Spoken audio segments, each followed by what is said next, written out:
Hi, my name is Scott the Miniature Maniac, and I like to paint miniatures like this. Or this. And this. Do you see the similarity? Basically, each of these models have details with very clear beginning and ending points. It's clear to me that this is skin, this is armor, and this is cloth. That creative limitation helps to narrow my artistic efforts, like blinkers on a horse. However, we're not painting a model like this today, we're painting the horse, or something like it. You see, I have a fully painted Soulblight Gravelord army, but I'm one measly unit short of the spearhead version of this army. Basically, the list you would run if you wanted to play a smaller version of this game. That unit would be a 3-man squad of Vargheists, giant bat dudes. Like a horse, Vargheists are more animal than neatly dressed human. There isn't a place where the cloth ends and the armor begins. It's all homogenized into one surface. Now, I could paint these models mostly one color, but it wouldn't look that great, and more importantly, I'm not excited to paint like that. And I like to be excited about painting my army. That's why it's taking me an eternity to paint my Dark Eldar. Basically, what all of this means is that I need to pick and choose where colors start and stop, instead of letting the model define it for me completely. And for an overthinker like me, that can be a little overwhelming. So let's start with some inspiration. By looking at some bats on Google Images, I can start to get a sense for where I can break down these regions of colors. It seems like the inside of the wing might be a different color than the outside, and they tend to have a different color fur right around the neck region. Sometimes their face is the same color as their wings, but the body is different. I don't need to find some universal bat truth. I just need to find one thing that inspires me to paint my models with the scheme that I have. With some of those inspirational ideas and the models prepped and primed, let's get into painting these guys. For the skin on these Vargheists, I'm gonna use a gradient between this color you're seeing on the model now, deep blue from scale 75, and also a bit of a weirder Caucasian skin tone called sandalwood. I'm gonna use the airbrush to apply layers of highlights because these models are large, and so you can kind of pick and choose where the highlights and shadows go more easily than on a smaller figure. But also the softness that an airbrush produces, I think, lends itself to more animalistic style models. Because there aren't hard to find edges in between the various details on the model, oftentimes there are more softer transitions, which the airbrush is great at doing. I keep mixing more and more sandalwood into the ongoing mixture in the same cup, and I also don't really thoroughly clean out my airbrush at all, because it doesn't really matter. I'm trying to be really subtle about how much I increase in brightness because this paint is matte and because we are jumping quite far from deep blue to this brighter skin tone color. I want a lot of intermediate layers so I can avoid getting a lot of obvious airbrush grain. Here you can see the difference between two of my layers here. I'm not increasing too much. As I continue getting brighter and brighter in highlights, I want you to also notice that I'm also airbrushing the wings. And the wings aren't going to stay the same color as everything else, much like the fur on their back and waist, but I want there to be a gradient on all the details of the model so I can use a product like contrast paint, speed paint, express paint, etc. to get those parts of the model started. And hopefully, because they use the same progression of colors as the skin tone on the model, but as an undercoat, they'll feel more harmonious at the very end of the paint job. We'll see though, that's a harder thing to measure. Lastly, I airbrush with pure sandalwood here, and I think this is my 4th layer. And another way to softly transition into a brighter color as opposed to doing a million layers is to use a more diluted layer. So for this final highlight, I'm just slowly building up the brightness by applying a little bit of paint, drying it with pure air from the airbrush, applying a little bit more until I get the opacity that I want. The goal with this skin tone is to have them still feel human, have some warmth in their skin, but also some kind of like sickly underlying problem because they are dead after all, they're vampires. And this exact progression I've used on vampires in my army the entire time I've been painting. So you can see here with this finished Blood Knight, his face has some warmth in it, but also if we swing around to the backside of his head, it is a little bit blue and blue in the shadows. So there's something a little bit wrong, but it works for a vampire, I think. If you're a fan of vampires, you are in luck. I have a vampire miniature called the Duchess, who's 75 millimeters in scale that you can find right now on my web store.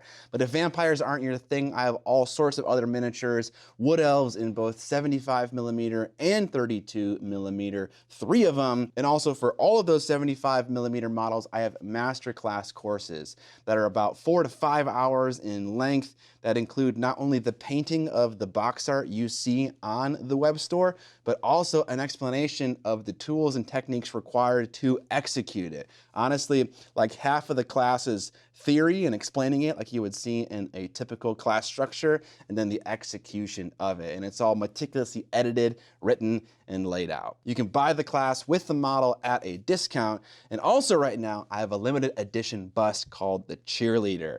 I had 400 of her originally. Now we have under 100. And as soon as all those models are purchased, she is gone forever. So get this scrappy teen spirit filled hooligan while you still can. The model is designed for painters to enjoy and to express your creativity on. It's not burdened with a bunch of unnecessary detail. I want to see how you're going to interpret this model, and I've already seen some cool ones so far. If you got enough models to paint and instead are looking for some tools, I have an awesome cutting mat on my web store that's big, 3 millimeter thick, double-sided with metric on one side and an imperial grid on the other, with unique art on both, and also a brush coffin, which is designed to hold your brushes, but also can hold all sorts of tools with the double-tiered foam tray, with the bottom tray having more of a general slot for things like X-Acto knives, sculpting tools, whatever you can fit in there. That's all for now. Check out my web store, miniac.co, links down in the description. Now back to painting these Vargeists. Now I want to do something a little bit different in my airbrushing procedure than I normally do. Normally at this stage, I would highlight these models, but I don't think I want to highlight them. I want to go straight into shading with some blue and black ink, trying to make their feet and also the ends of their hands darker, like you see on some animals, but also to use this blue ink to do some shading as well with their more Caucasian skin tone musculature. I find that when I try to highlight stuff, I often desaturate it too much. And so I think for this project, I want to end on the mid-tone, which in this case is that scale 75 color, and then do the rest of the highlighting with a paintbrush, where I can be much more precise and more specific. Now with all the airbrushing complete, we can get into doing some paintbrush highlighting. I'll begin by preparing my palette with the 2 colors that we used to do the airbrushing initially, that navy blue and that Caucasian skin tone, but also a lilac color and a white. For my first highlight on the skin, I'll mix some of that Caucasian skin tone and some of that lilac purple to get an initial highlight. But I kind of realized that it was a bit too bright to begin with, so I first started with just straight up Caucasian skin tone. Oftentimes when using an airbrush and applying light colors over dark, you don't actually reach the full opacity of the paint you're using, which happened in this case. So first, I want to build up a highlight with this Caucasian skin tone before moving on to using different colors. Also, by leaving behind some of that bluish color in the muscle, I create separation for all the individual muscle groups, avoiding the need to do any kind of washing to differentiate these smaller volumes. I also get that final punch of contrast that I want to get, which makes the blue stand out more, further emphasizing how these guys are kind of human, but not really human. This is a great opportunity to fix some of the inherent softness from an airbrush by defining some of the smaller volumes, especially on their face. Sometimes, however, you want to deal with a bigger volume that doesn't need just one small little layer of highlight, like their chest pectoral muscles. For areas like these, I'm going to use some feathering. I'm going to apply some full opacity paint, clean my brush, make sure it's a little bit wet, and then feather out that transition. The paint is mixing with the moisture in my brush, and the more I pull away from that area of paint, the more diluted it becomes, or at least in theory. Oftentimes, doing this 2 or even 3 times will allow you to get a smoother and more pronounced blend. This works especially well over the matte paint we've been using so far. Now that I have this base of color established on these miniatures, I'll go back to the highlight color that I originally mixed with that off-white purple and apply this as a brighter, more sparing highlight. Again, I did a little side-by-side test here and decided that I was pushing it too far for my initial layer of highlights and backed it off a little bit. In certain areas, the volumes are a little bit too large to leave an unblended layer to my liking. In spots like these, I come back in with that previous color, this time more diluted, to soften the transition between the previous layer and this current one. I find it's difficult to highlight up from an airbrush surface, but starting with a highlight color that's similar to your last airbrushed layer and then working off of that as a platform makes it a lot easier. Before progressing any further on the skin, I want to work on some larger areas of the model to determine if I need to do more work on the skin, and that'll start with the membrane on the wing. Trying to pick out a speed paint, contrast paint, express paint, whatever you want to call them, that is red. I want the outside flaps of the wings to be red and the inside to be black, inspired by our original Google image searching. After trying out a bunch on some paper towel, I picked 3 that I like and tested them on the model to see which one would work best. I kind of like the scarlet options the most because one, that matches the zombie dragon wing membrane I did in the past, and also I'm a hipster to a fault, and I can't just use straight up red. It's gotta be special in some way, and so scarlet is special enough for my broken brain. Maybe my brain wouldn't be broken if I just wore beanies less. While working on the red, I also wanted to work on the black, which I used for their fur and also the inside of the wings. And I kind of learned a bit of a lesson while working on the wings, and that's that speed paint obeys the laws of physics. Who would have known? And so while applying the speed paint to their big, gigantic back tufts of fur, I actually held them upside down until the paint was dry enough to not flow all over their backs, like you can see here. After the speed paint dried, it was looking a little funny. It was capturing some of the smaller striations in the wing membrane, but oddly in between the fingers of the wing, for lack of a better term, it was getting oddly desaturated and light. So with some red ink, I started to airbrush in those crevices. But the effect that I was going for wasn't coming through strong enough. So I mixed some purple ink into that red to darken it down a little bit to increase the contrast and did the same thing. And that did a little bit more work for me. I also did the same thing to the few wings that were showing the black side of the wing, but instead with a mixture of black and purple ink. And while I had that mixture in my airbrush, I also airbrushed that into the fingers of the red side as well, and that created a ton of punchy contrast. I want to reinforce some of this stretched membrane detail that's on these wings, and to do that, I want to do some highlighting. But first, we have to get comfortable with mixing some paints. I'm going to get out single pigment paints, i.e. paint that was made from a single pigment from the Chimera brand, for all the colors that I use. So red, magenta, blue, purple, and start to get to mixing. The problem with using transparent products like washes, contrast paints, inks, and whatnot is that you don't really have a great idea about the colors that they are producing. So you can't just take some paint you've been using, mix a highlight color in it, and then go on your way. We kind of have to match it as best as we can, but at least we have some information to go on, like I just said, in the paints that we've already used to build up this effect. Mixing paints is an incredibly valuable tool that I want you to learn, even if you're doing army painting primarily for situations like this. This entire giant bat wing changes color over the surface of it. It gets much darker toward the bottom of the wing than it is at the top. And all you need to do is start small. Start in one spot of the wing and then just add paint in little quantities until you get it right. If you're not getting it right, you can always just paint over those attempts. You can also experiment on an area of the wing that is less obvious. After completing one wing, I basically discovered that I needed about 4 different mixtures of paint to highlight each part of the wing once. Conventional paint plan wisdom would have you apply one highlight to the entire wing and then work up brighter and brighter from there. But in this case, I'm only applying one layer of highlight to the entire wing, just applying the appropriate highlight at each zone. And I find that is a lot faster and makes a lot more sense. Last step for the wing was just a sharp, crispy edge highlight, even in the super dark spots. This helps to visually identify all the crispy sculpted detail on this model. And also bonus points, it's really easy to do. Just glide the side of your brush along all of these sharp details. I even did it with a pretty big brush.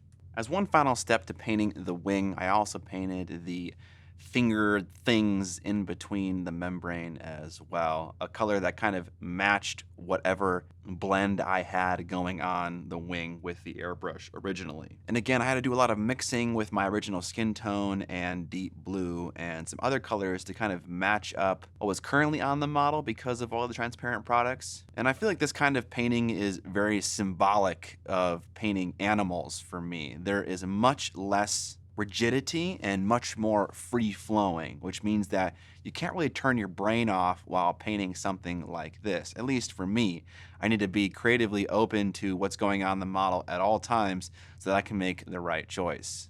Earlier I mentioned how I'm painting these Vargeists to complete the spearhead for my Age of Sigmar faction, but another reason I'm doing that is because the previous quarter theme on my Discord is vampires. Every quarter we have a theme that's designed to push you to new places in the hobby. Next quarter is going to be Trench Crusade. It gets you points that go toward the leaderboard in the Discord that we kind of reset every single year. And also it's just a fun community event that's kind of always going on. On the side of the screen here, you are seeing entries from my community for the theme of vampires this year. And I'm going to do this going forward. Every single quarter, I'm going to be involved and I'm going to show off your guys' stuff in a video. Honestly, I don't know why I don't do this more often. I love showing off the talent and skill that goes on in the Discord server. It's kind of like the hub of the Miniac community. You can go there to get feedback, share your awesome stuff, chit chat about game development.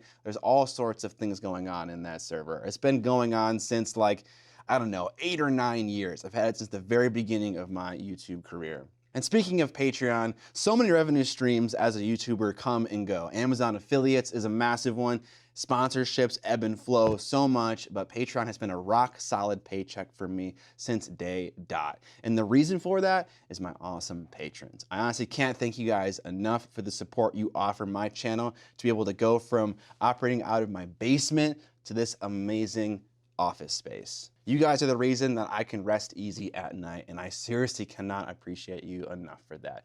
Thank you so much from the bottom of my mini heart. At this point, I kind of feel like I'm phoning in the theme of animal, and I kind of want to add some patterns. And so I gave it a shot just with the brush initially, and it didn't look very good.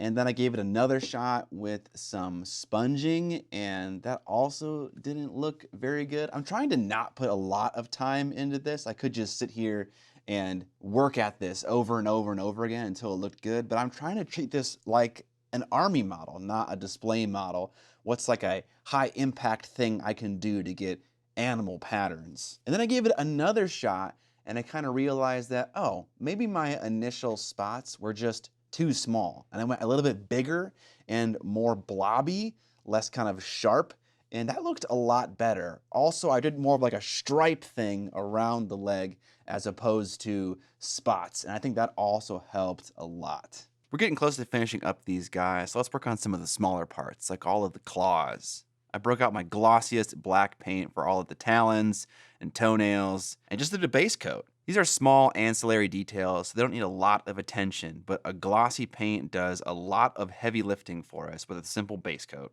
I also painted the eyes with this color as well. And the last thing for the painting of these guys is, of course, some blood splatter. And thankfully, I did a little bit of test off to the right before totally dousing my dude in gore. With some Tamiya clear red, some black ink, and some thinner in there to make it nice and thin so that it comes off the brush nicely, I splatter my dudes in little droplets of glossy blood. With the model done, we can work on the base now, and I begin by taking some AK wet ground and slathering it all over. This is the same basing procedure that I use for the rest of my Soulblight army. With the basing texture nice and dry and glossy looking, I first glue on 2 types of tufts just to get a little bit of variety. And then I glue on some clump foliage, which I first do by placing it on the base where I want it, and then applying some isopropyl alcohol, and then finally the scenic glue. The alcohol helps the glue to distribute well, and the glue is made up of Mod Podge matte, a little bit of dish soap, and some water. If you were to follow this, I would do the clump foliage first because I believe that the water in the scenic glue is making the super glue that I use to glue the tufts down reactivate and frost a little bit. So if you just do the clump foliage first, no problems. With that done, I'll then dollop on some Mod Podge dimensional magic to really kind of set the stage that this is a wetland, and then I'll paint the base rim black, and then we're done. All right, and now we have a fully completed unit of Vargeists, and I am very excited to have a full spearhead force for me to try out that different mode of Age of Sigmar. But this is kind of a challenge video, painting animal style figures, and I'm not a big fan of them. So what are my thoughts now after this process? And I have to be honest, it didn't really change that much. I'm not necessarily more of a fan of painting these types of models or less of one. These aren't my most favorite models in the army, and I didn't have the most fun painting them. And I know some viewers are a little bit sensitive to YouTubers not enjoying every second of the process, but I'd rather be honest than just try to put up some fake facade. I'm curious, how do you guys deal with units in armies that you know you want to include for whatever reason, but aren't the most excited to paint them? Do you have some kind of strategy that you use to kind of excite yourself to get them painted? Let me know in the comments down below. The paint scheme for these guys doesn't really seem that impressive either. There's nothing really that's inspiring me about the models. They did paint up super quickly though. I think I finished the whole unit in around 8 hours and it felt pretty simple. That's definitely some of the lessons from painting my Dark Eldar army rubbing off on this army a little bit. I think what might save these models and make them look a little bit cooler is just some kind of really bizarre pattern that maybe goes over the entire model. On the back of the box, they show a really cool Vargeist that would have taken a lot longer to paint, but I think looks a little bit cooler than my somewhat bland interpretation of them. I think they look great in my army. They look great next to my zombie dragon, who is probably the most similar unit in the army. So I don't think there's an issue with it melding well. I'm just like, I'm not enthusiastic about the paint job, and that's okay. That's gonna do it for this video, guys. If you enjoyed watching me paint vampires, good news, you're in luck. There's a lot of videos of me painting vampires on this channel, and I'll link them below and also at the end of this video. Videos where I'm working on this very army, Soulblight Gravelord. Soulblight Gravelord? Subscriber day! And most importantly, don't forget to